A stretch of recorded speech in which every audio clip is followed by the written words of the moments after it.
குருவே சரணம். அனைவருக்கும் ஆத்ம வணக்கம்.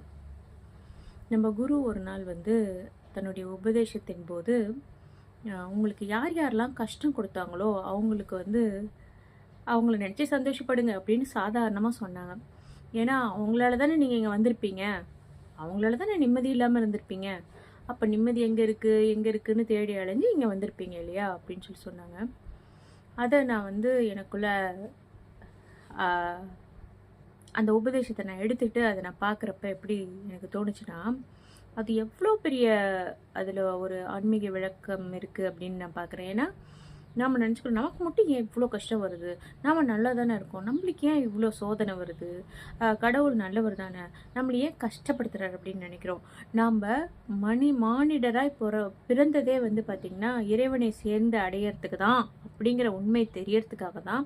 நமக்கு நம்ம கர்ம வினைகள் மூலியமாக, நம்ம கர்ம வினைகளே நான் அவ்வளோ நாட்களாக கஷ்டம் கொடுக்கறது அப்படின்னு நான் நினச்சிட்டு இருந்தேன். அந்த கர்ம வினைகளே நம்மளுக்கு பார்த்திங்கன்னா யார் மூலியமாவது நம்மளுக்கு கஷ்டம் கொடுத்து, அப்போ நம்ம என்ன நிம்மதி இல்லாமல் அலையிறப்ப நம்ம ஆப்வியஸாக யாரை தேடுவோம், கடவுளை தான் தேடுவோம்.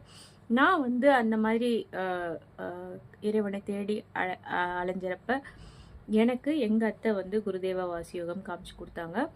அதை நான் அப்படியே எனக்குள்ளே நான் எடுத்துக்கிட்டேன். அதனால் எனக்கு ரொம்ப நல்லா இருக்குது என்னுடைய லைஃபு. அப்போ இந்த மாதிரி கஷ்டங்கள்னு அந்த கஷ்டத்துலேயே வாழ்கிறவங்களுக்கு அவங்களுடைய கர்ம வினைகள் எல்லாம் நீங்கி அவங்க வாழ்க்கையில் உயர்றதுக்கு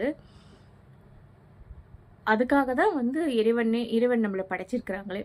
அப்போ நம்ம குரு தந்த அந்த உபதேசம் அதில் 1000 அர்த்தம் இருக்குது அப்படிங்கிறத நான் புரிஞ்சுக்கிறேன்.